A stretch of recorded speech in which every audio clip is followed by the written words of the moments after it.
අපි අද කතා කරමු DNA southern hybridization.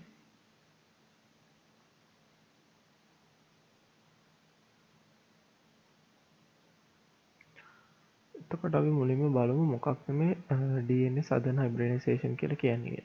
එතකොට ඔයා හිතන්න DNA අණුවක ඔයාට අවශ්‍ය ජීන් එකක් තියෙනවා right?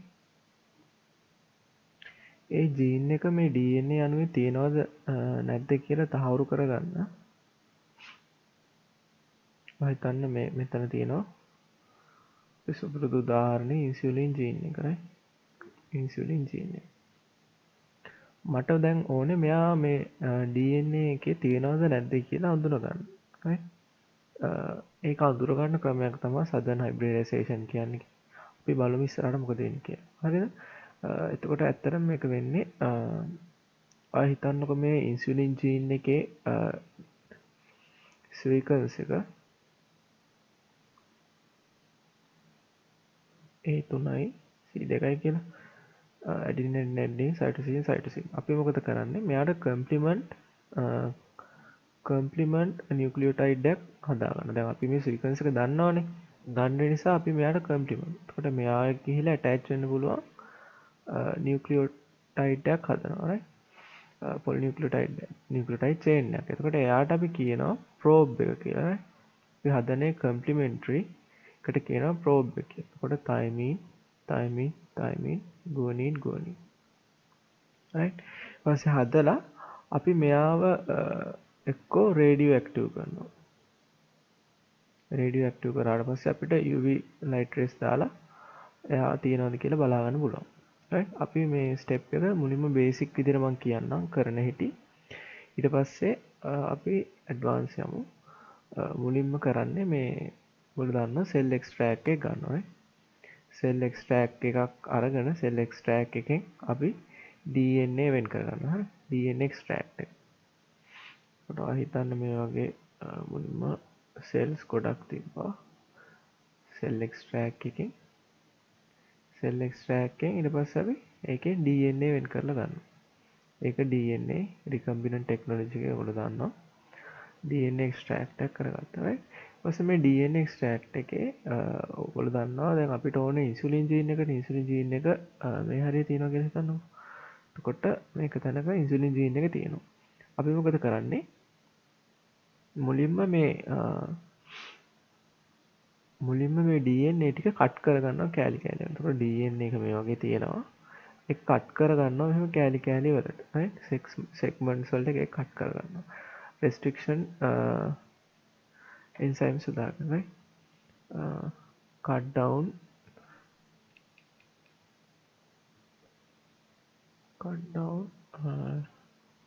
DNA into fragments. මුලින්ම බේසික් විදිහට කතා කරමු මේකේ ස්ටෙප්ස් ටික right? ඊට ෆ්‍රැග්මන්ට්ස් වලට කට් ඩවුන් කරාට පස්සේ අපි මොකද කරන්නේ මෙයාව ජෙල් ඇගරෝස් ජෙල් ඉලෙක්ට්‍රොපොයිසිස් කරනවා. ඇගරෝස් ජෙල් ඉලෙක්ට්‍රොපොයිසිස්. ඔයගොල්ලෝ දන්නවා ඇගරෝස් ජෙල් ෂීට් එකක් අරගෙන ඇගරෝස් ජෙල් එකක් හදා ගන්නවා අපි නැත්තම් අරගෙන යාගේ මේ වගේ වේල්ස් හදනවා මේ වගේ ඇගරෝස් ජෙල් එකේ වේල්ස් හදලා ඊට පස්සේ අපි මේ ගත්ත DNA ෆ්‍රැග්මන්ට්ස් හරි අපි ෆ්‍රැග්මන්ට්ස් හදාගත්තනේ DNA ෆ්‍රැග්මන්ට්ස් සොලියුෂන් එකේ මයික්‍රෝපිපෙට් එකෙන් අරගෙන මේකට දානවා. එතකොට මේ වෙල්ස් පුරවනවා. වෙල්ස් පුරවලා අපි මෙයාට දෙනවා මෙහෙන් මයිනස් මෙහෙන් ප්ලස් චාර්ජ් එක. කියන්නේ වෝල්ටේජ් ඩිෆරන්ස් එකක් දෙනවා. දැන් ඔයගොල්ලෝ දන්නවා DNA නෙගටිව් චාර්ජ් කියලා. එතකොට DNA වල මොලිකියුලර් වෙයිට් එක අනුව කියන්නේ ලොකු මොලිකියුලර් වෙයිට් එකක් තියෙනවා. වැඩි දුර යන්නේ නැහැ. මොලිකියුලර් වෙයිට් එක අඩු වෙන්න ඒගොල්ලෝ දුරට යනවා. මේ වගේ ඔයගොල්ලන්ට පේනවා මේ වගේ ඒවා හැදෙනවා. එතකොට මේ කොහොමද ගමන් කළේ දුර ඒගොල්ලන්ගේ මොලිකියුලර් වෙයිට් එක අනුව. ඒ කියන්නේ ඔයගොල්ලෝ දන්නවා ලොකු මොලිකියුල්ස් වල වැඩි දුරක් යන්න බෑ. පොඩි මොලිකියුල්ස් ගොඩක් දුර යනවා මේ වෙල් එකේ ඉඳන්. ඊසේ ග්‍රෝස් සෙල් ඉලෙක්ට්‍රොපොයිසිස් කරනවා. ඉලෙක්ට්‍රොපොයිසිස් කළා මේ ඇගරෝස් ජෙල් කියන කෙනා මේ ඔයාලා දන්නවා මේක ජෙල් එකක් right මේ ජෙල් එකෙන් අපිට තව කියන්නේ එක්ස්පෙරිමන්ට් කරන්න ඕනේ. කියන්නේ මේ ජෙල් එක කැඩෙනවා ඒ වගේ නිසා අපි මෙයාව මේ විදිහට කොපි කරගන්නවා නයිට්‍රෝසෙලියුලෝස් ෂීට් එකකට right. මෙයාව නයිට්‍රෝසෙලියුලෝස් ෂීට් එකට කොපි කරගන්නවා right. copy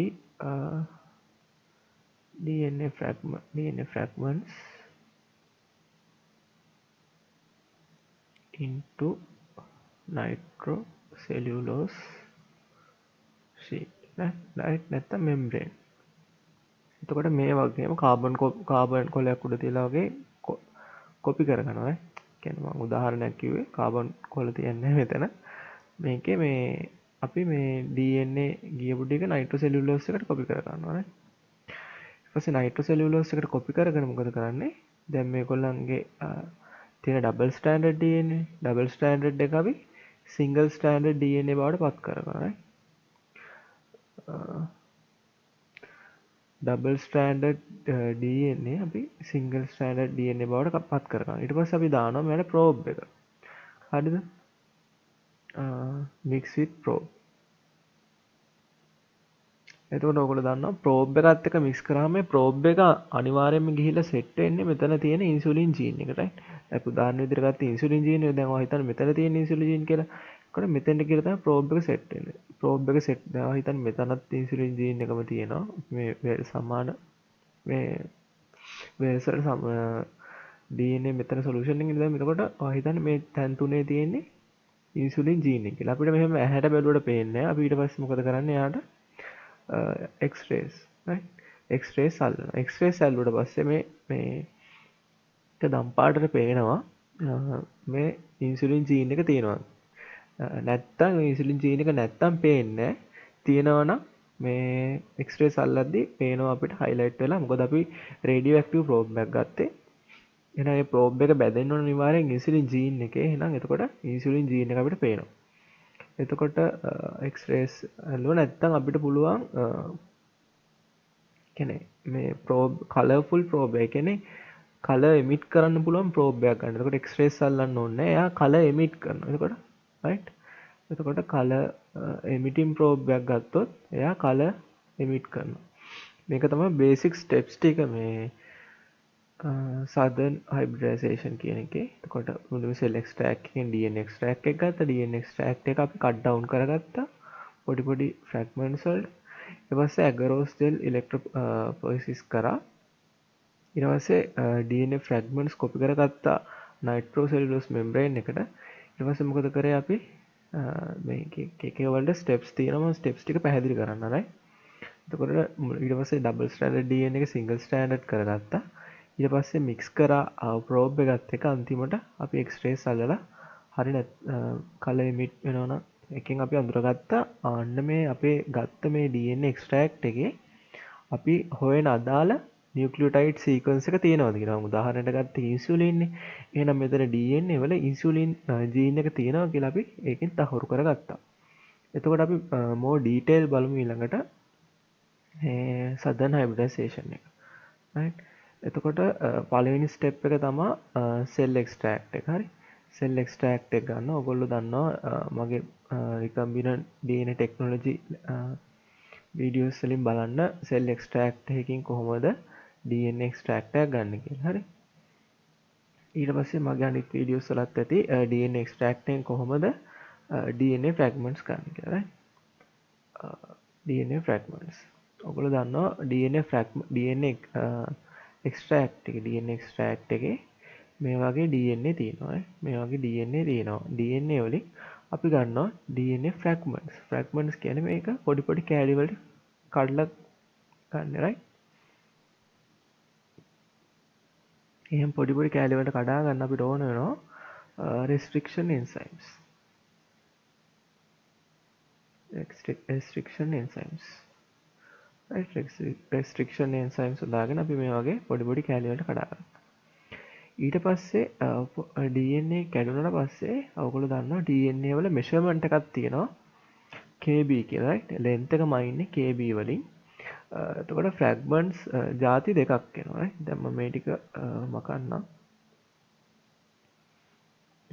DNA පොඩි පොඩි කැලි වලට කඩන පස්සේ DNA length එක අනුව fragments දෙකක් එනවා. right? අපිට most suitable length එක තමයි 15 kb කියලා කියන්නේ. right? 15 kb length එකක් තියෙන ඒවා තමයි most suitable. right? DNA fragments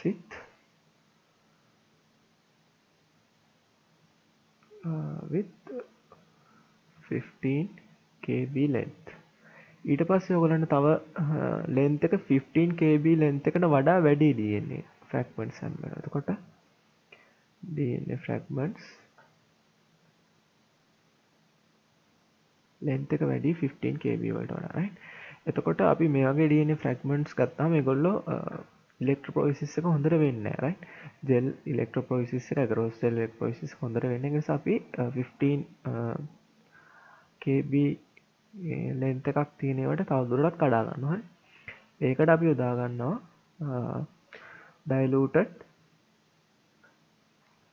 diluted HCl. diluted HCl වලින් depurination වෙනවා. හරි. depurination වෙලා diluted HCl දැම්ම depurination වෙලා අපිට එනවා මොකක්ද මොනවද එන්නේ 15 kb length එකක් තියෙන DNA fragments එනවා. right? 15 kb length එකක් තියෙන DNA fragments ආවට පස්සේ අපි මේ fragments ටික ඔයාලා දන්නවා මම කලින් කත් කිව්වා මේ fragments ටික තියෙනවා දැන් fragments ටික අපි මොකද කරන්නේ agarose gel electrophoresis කරනවා. agarose gel electrophoresis. agarose gel electrophoresis ඔයගොල්ලෝ දන්නවා මගේ වීඩියෝ එකකුත් තියෙනවා බලන්න කොහොමද agarose gel electrophoresis වල steps ටික කියලා. ඒ කියන්නේ agarose මුලින්ම gel එකක් අපි හදා ගන්නවා. එතකොට ඒ gel එකේ අපි wells හදා ගන්නවා. wells හදාගෙන අපි දැන් අතරින් ගත්ත solution එකෙන් මේ wells වලට පුරවනවා. right? micro pipette එකකින් wells වලට පුරවලා මේකට දෙනවා voltage difference. voltage difference එක දුන්නාම මේ fragments වල weight එක අනුව මේගොල්ලෝ මේ positive පැත්තට ඇදිලා එනවා. කියන්නේ DNA negative charge නිසා positive පැත්තට ඇදිලා එනවා. positive පැත්තට ඇදිලා එනකොට මේ ඩිෆරන්ස් එකක් තියෙනවා. ඔයගොල්ලන්ගේ එක එක segments වල weight එක අනුව. ඒක තමයි agarose gel electrophoresis කියලා basically කියන්නේ. agarose gel electrophoresis අපි කරාට පස්සේ අපි මේ වගේ setup එකක් හදා ගන්නවා. මෙන්න මෙතන ඉඳන් තමයි southern hybridization පටන් ගන්න. right? එතකොට අපි මේ වගේ setup එකක් හදා ගන්නවා. අපි මේ වගේ භාජනයක් ගන්නවා. right? container එකක් ගන්නවා. container එකක් අරගෙන එයාට අපි පුරවනවා buffer එකක්. right? buffer එකක් පුරවනවා. ඒ buffer එක alkaline buffer එකක් බොහෝ දුරට alkaline buffer එකක් තමයි පුරවන්නේ. මේ වගේ buffer එකක්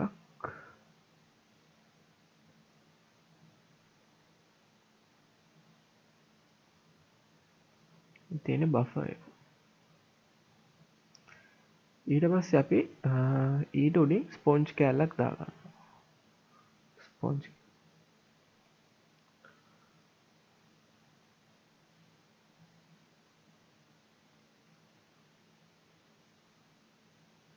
මේ තියෙන ස්පොන්ජ් එක.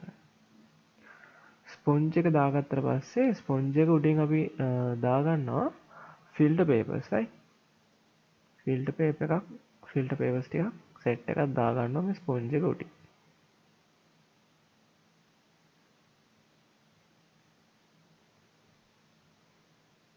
මොකක්ද එතකොට ෆිල්ටර් පේපර්. ෆිල්ටර් පේපර් එක දාගෙන ඊට උඩින් අපි දාගන්නවා අපේ agarose gel එක. agarose gel එක මේ තියෙන්නේ. agarose gel එක ඊට උඩින් දාගන්නවා.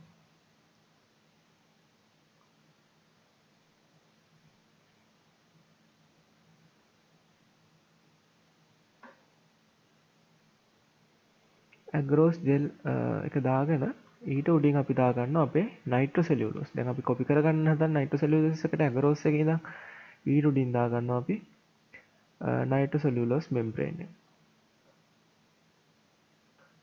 right? Nitrocellulose membrane.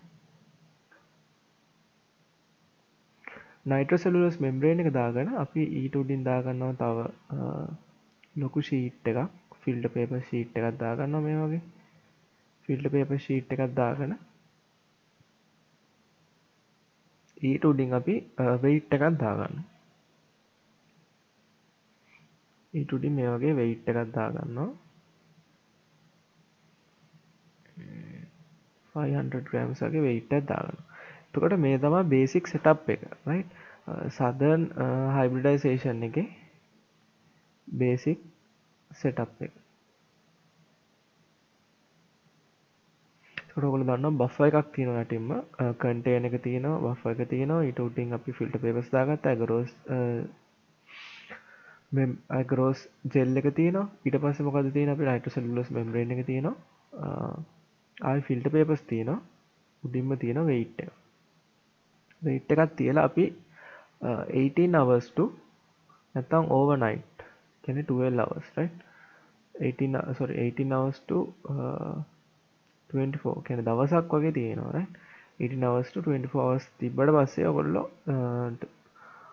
දන්නවා මේ බෆර් එක කැපිලරි ෆෝස් එක. දන්නවා කැපිලරි ෆෝස් එකෙන් මේ ලික්විඩ් එක උඩට එනවා ටික ටික, right?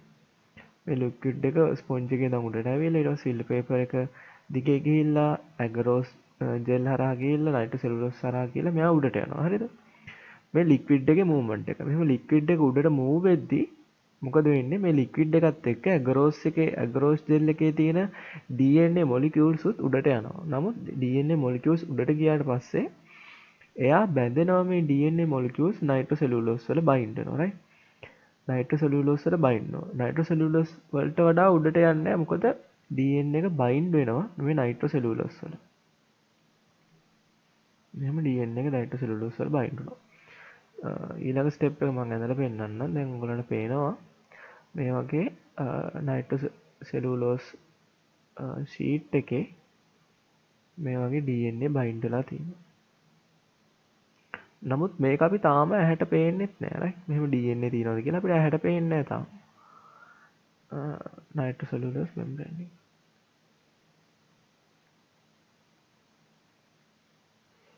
දැන් ඔයගොල්ලෝ දන්නවා මේ නයිට්‍රෝසෙලුලෝස් ලේයකට ඔක්කොම DNA ටික ආවා. හරිද? නමුත් ප්‍රොබ්ලම් එකක් තියෙනවා. මෙයා තියෙන්නේ ඩබල් ස්ටෑන්ඩඩ් DNA විදිහට. ඩබල් ස්ටෑන්ඩඩ් DNA විදිහට. දැන් ඩබල් ස්ටෑන්ඩඩ් DNA විදිහට ඔහොම තියෙනවා. දැන් අපිට ඕනේ මෙයාට ප්‍රෝබ් එක ඇටච් කරගන්න, right? නැත්තම් ප්‍රෝබ් එක හයිබ්‍රිඩයිස් කරගන්න. ප්‍රෝබ් එක හයිබ්‍රිඩයිස් කරගන්න නම් එයා සිංගල් ස්ටෑන්ඩඩ් විදිහට ඉන්න ඕනේ. ඒකට සිංගල් ස්ටෑන්ඩඩ් විදිහට හිටියොත් විතරයිනේ ඔයගලන්ට තේරෙනවනේ දැන් ප්‍රෝබ් එක ඇවිල්ලා මෙහෙම කම්ප්ලිමෙන්ටරි ප්‍රෝබ් එක ඇවිල්ලා ඇටච් වෙන්න පුළුවන් මෙයාට. එතකොට අපි මොකද කරන්නේ? මේ නයිට්‍රෝසෙලුලෝස් මේ මෙම්බ්‍රේන් එකේ දැන් සිංගල් ස්ටෑන්ඩඩ් DNA විදිහට මේගොල්ලෝ තියෙන්නේ. අපි ඒක දැන් ඩබල් ස්ටෑන්ඩඩ් DNA විදිහට තියෙන්නේ. අපි ඒක දැන් සිංගල් ස්ටෑන්ඩඩ් DNA බවට පත් කරගන්න ඕනේ. right? එතකොට මේ DNA ටික ඔක්කොම සිංගල් ස්ටෑන්ඩඩ් DNA බවට පත් කරගන්න ඕනේ, right? මේක වෙන්නේ ස්ටෙප්ස් ටිකකින්, හරිද? පළවෙනි ස්ටෙප් එක තමයි මෙයාට දානවා අපි ස්ට්‍රෝං ඇල්කලයින් එකක්. ස්ට්‍රෝං ඇල්කලයින් එකක් සෝඩියම් හයිඩ්‍රොක්සයිඩ් වගේ ස්ට්‍රෝං ඇල්කලයින් එකක් දැම්මට පස්සේ මෙයා ඩීනේචර් වෙනවා, right? මෙයා ඩීනේචර් වෙලා ඩීනේචර් වෙනවා කියන්නේ මේ දෙක මෙහෙම දෙකක් තියෙන එක මේ දෙක වෙන් වෙනවා, right? මේ පොලිනියුක්ලියොටයිඩ් චේන් දෙක ඇන්ටි පැරලල් පොලිනියුක්ලියොටයිඩ් චේන් එකක් නේ තියෙන්නේ. මේ චේන් දෙක වෙන් වෙනවා. චේන් දෙක වෙන් වෙනවා. ඊට පස්සේ අපි මොකද කරන්නේ? මේ චේන් දෙක ආපහු මේ කියන්නේ ආපහු හයිබ්‍රිඩයිස් වෙනවා. හයිබ්‍රිඩයිස් කියන්නේ මේ දෙක එකතු වෙනවා. හයිබ්‍රිඩයිස් වෙන එක වළක්වා ගන්න අපි මොකද කරන්නේ? සෝඩියම් හයිඩ්‍රොක්සයිඩ් වලින් නියුට්‍රලයිස් කරනවා. right? මේ පොයින්ට් එක හොඳට මතක තියාගන්න. මේ හයිබ්‍රිඩයිස් එක ප්‍රිවෙන්ට් කරන්න තමයි. හරි? නැත්නම් රීහයිබ්‍රිඩයිස් වෙන එක වළක්වා ගන්න තමයි අපි මෙතන සෝඩියම් ක්ලෝරයිඩ් කියන සෝල්ට් එක දාගෙන යුටිලයිස් කරනවා, right? to prevent rehybridization. rehybridization එක වළක්වා ගන්න තමයි අපි මෙතන සෝඩියම් ක්ලෝරයිඩ් දැන්, right?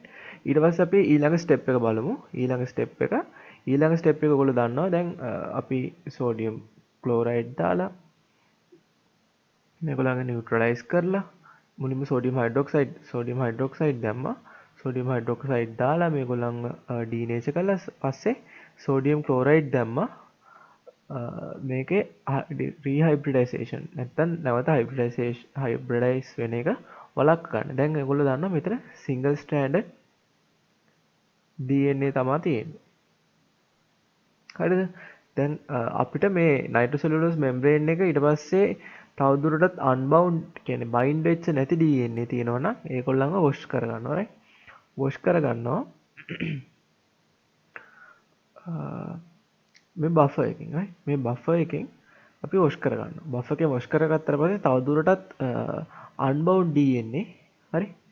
අන්බවුන්ඩ් DNA වොෂ් වෙනවා. රයිට්? වොෂ් වෙයි. අන්බවුන්ඩ් DNA ටික දැන් වොෂ් කරා. ඊට පස්සේ අපි මේ සිංගල් ස්ට්‍රෑන්ඩඩ් DNA දැන් ඉතුරුලා තියෙන ටික මේගොල්ලන්ව පර්මනන්ට්ලි බවුන්ඩ් කරගන්න ඕනේ. මේ නයිට්‍රෝසෙලුලෝස් ලේයර් එකට. රයිට්? මේ නයිට්‍රෝසෙලුලෝස් මෙම්බ්‍රේන් එකට පර්මනන්ට්ලි බවුන්ඩ් කරගන්නවා. ඒක අපි පර්මනන්ට්ලි බවුන්ඩ් කරගන්නේ කොහොමද? අපි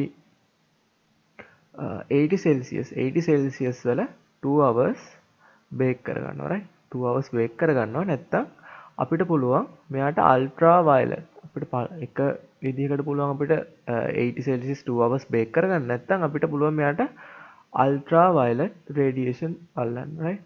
අල්ට්‍රා වයලට් රේඩියේෂන් අල්ලනවා කියන්නේ යට අල්ට්‍රා වයලට් රේස් අල්ලනවා. හරිද? එතකොට මේක පර්මනන්ට්ලි බවුන්ඩ් වෙනවා. රයිට්? එතකොට මොකද වෙන්නේ? single stranded DNA permanently bound to මොකක්ද nitrocellulose membrane.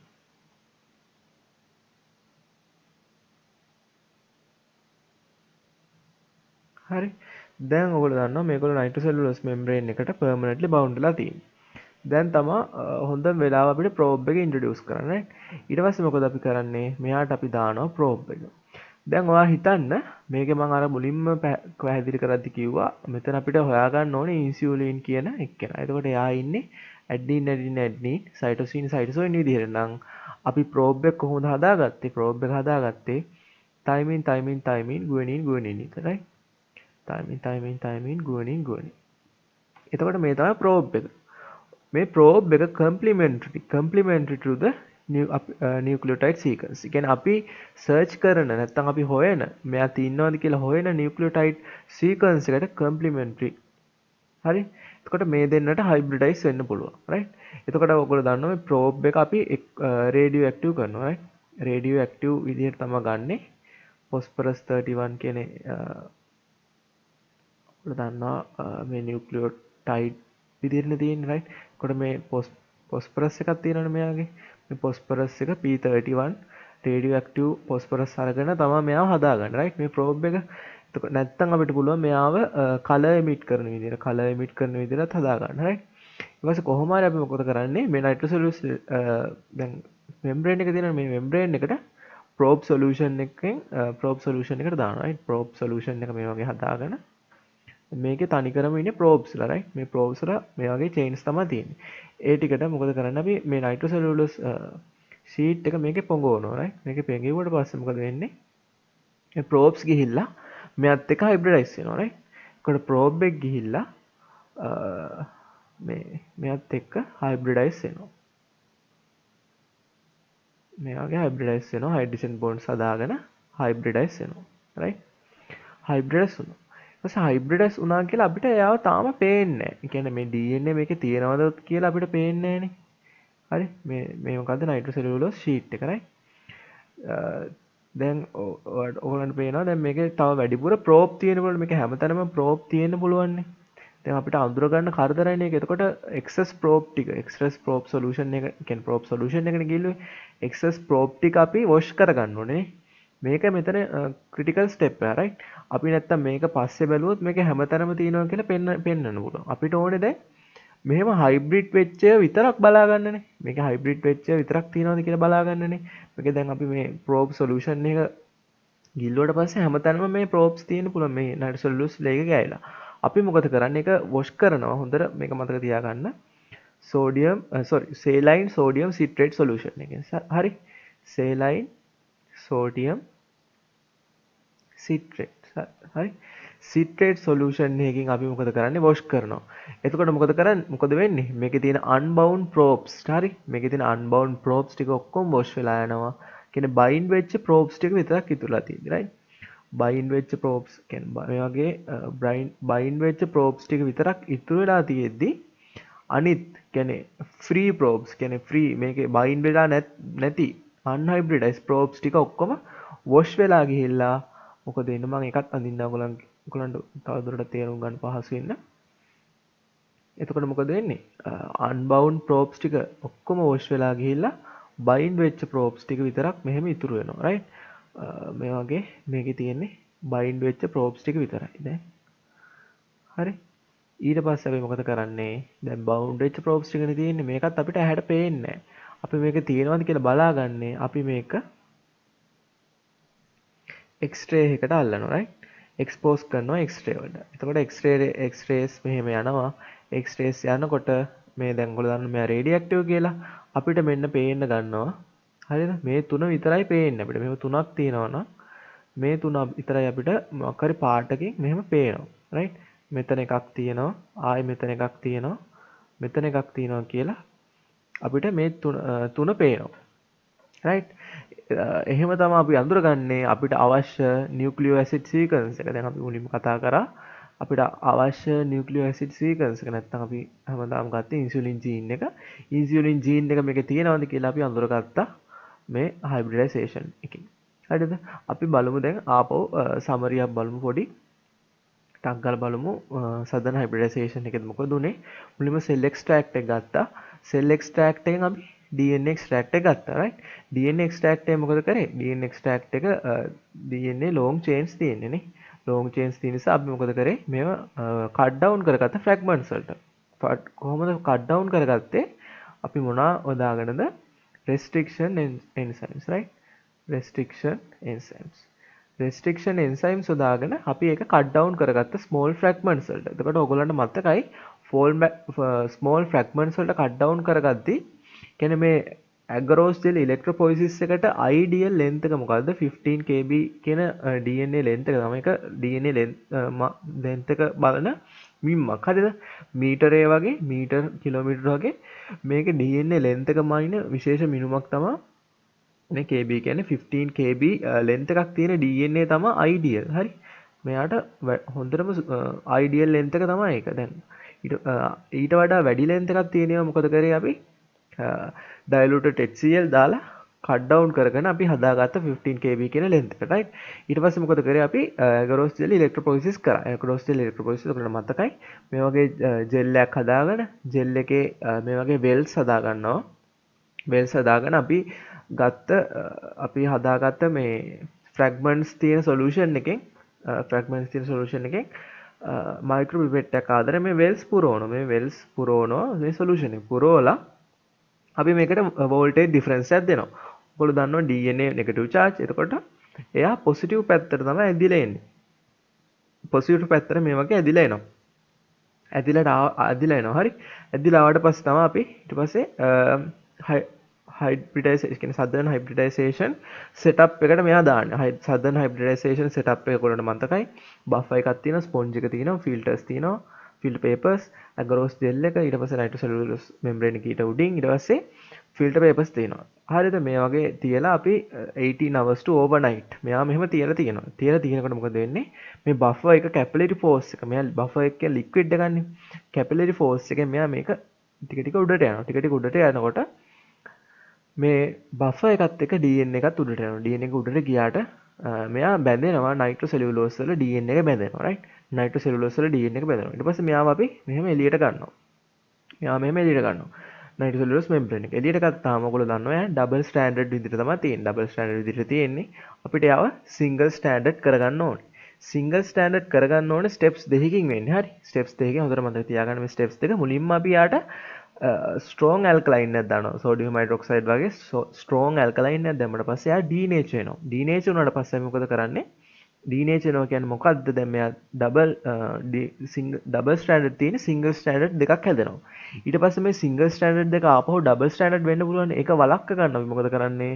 සෝඩියම් ක්ලෝරයිඩ් වගේ සෝල්ට් එකක් දාලා නියුට්‍රලයිස් කරගන්න. එතකොට ඒක ප්‍රිවෙන්ට් කරනවා රීහයිබ්‍රිඩයිසේෂන් එක ප්‍රිවෙන්ට් කරනවා. ඊට පස්සේ දැන් ඔයගොල්ලෝ දන්නවා මෙයාගේ සිංගල් ස්ටෑන්ඩඩ් තියෙන right? සිංගල් ස්ටෑන්ඩඩ් තියෙන. සිංගල් ස්ටෑන්ඩඩ් තියෙන එක වැඩිපුර කියන්නේ අන්බවුන්ඩ් ඒවා තියෙනවා නම් තව අපි ඒවා ටික ඔක්කොම වොෂ් කරගන්නවා බෆර් එකෙන් ආයෙ වොෂ් කරගෙන ඊපස්සේ අපි මේ සිංගල් ස්ටෑන්ඩඩ් ටික පර්මනන්ට්ලි මේ නයිට්‍රෝසෙලුලෝස් ලේයර් එකට බයින්ඩ් කරගන්න ඕනේ. ඒකට මොකද කරන්නේ? එක්කෝ 80 සෙල්සියස් වල 2 hours බේක් කරගන්න පුළුවන් නැත්නම් අල්ට්‍රාවයලට් රේඩියේෂන් එක අල්ලන්න පුළුවන්. හරි මේ දෙකම කරන්නේ නැහැ. මේ දෙකෙන් එකක් කරන්නේ. එතකොට මොකද වෙන්නේ? සිංගල් ස්ටෑන්ඩඩ් DNA ටික පර්මනන්ට්ලි බවුන්ඩ් වෙනවා මේ නයිට්‍රෝසෙලුලෝස් ලේයර් එකට. නයිට්‍රෝසෙලුලෝස් මෙම්බ්‍රේන් එකට එකට බවුන්ඩ් වුණාට පස්සේ මොකද කරන්නේ? දැන් අපිට මේක තමයි ඊට පස්සේ අපිට හයිබ්‍රිඩයිස් කර ගන්න පුළුවන් chance එක ප්‍රෝබ් එකත් එක්ක. දැන් මේකේ සිංගල් ස්ට්‍රෑන්ඩ් තියෙන. ඊට පස්සේ අපි මොකද කරන්නේ? ප්‍රෝබ් සොලියුෂන් එක මේ නයිට්‍රෝසෙලුලෝස් මෙම්බ්‍රේන් එක ගිල්ලනවා. ගිල්ලනකොට මොකද වෙන්නේ? මෙයා හයිබ්‍රිඩයිස් වෙනවා. ඒ කියන්නේ අපිට අදාළ ජීන් එක තියෙන අදාළ ජීන් එකත් එක්ක ප්‍රෝබ් එක හයිබ්‍රිඩයිස් වෙනවා. හරි දැන් අපි මේක ගිල්ලුවානේ මේ වගේ ප්‍රෝබ් සොලියුෂන් එක. එතකොට හැම තැනම තියෙන්න පුළුවන් මේ මෙම්බ්‍රේන් එකේ ප්‍රෝබ්ස්. එතකොට අපි ප්‍රෝබ්ස් වොෂ් කරගෙන, ඒ කියන්නේ හයිබ්‍රිඩයිස් වෙච්ච නැති අන්හයිබ්‍රිඩයිස් ප්‍රෝබ්ස් ටික වොෂ් කරගන්නේ මොනවා වලින්ද?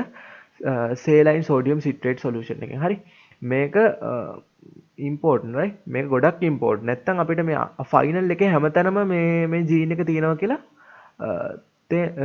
පේන්න පුළුවන් right. එතකොට මේ ස්ටෙප් එක most critical step එක right. මේ ස්ටෙප් එක most critical step එක හොඳට මතක තියාගන්න. saline sodium citrate solution එකේ wash කරන ස්ටෙප් එක. ඊට පස්සේ මොකද වෙන්නේ? hybridise වෙච්ච ඒවා විතරක් තියලා ඉතුරු probes ටික ඔක්කොම wash වෙලා යනවා. wash වෙලා ගියාට පස්සේ මොකද කරන්නේ අපි x-rays අල්ලනවා. x-rays expose කරාට පස්සේ අපිට පේනවා මේ hybridise වෙච්ච නැත්නම් probe එක contain වෙලා තියෙන මොලික් DNA පේනවා අපිට highlight වෙලා පේනවා. මොකක් හරි color එකකින් පේනවා right. ඒක තමයි southern hybridization එකේ summary එක right.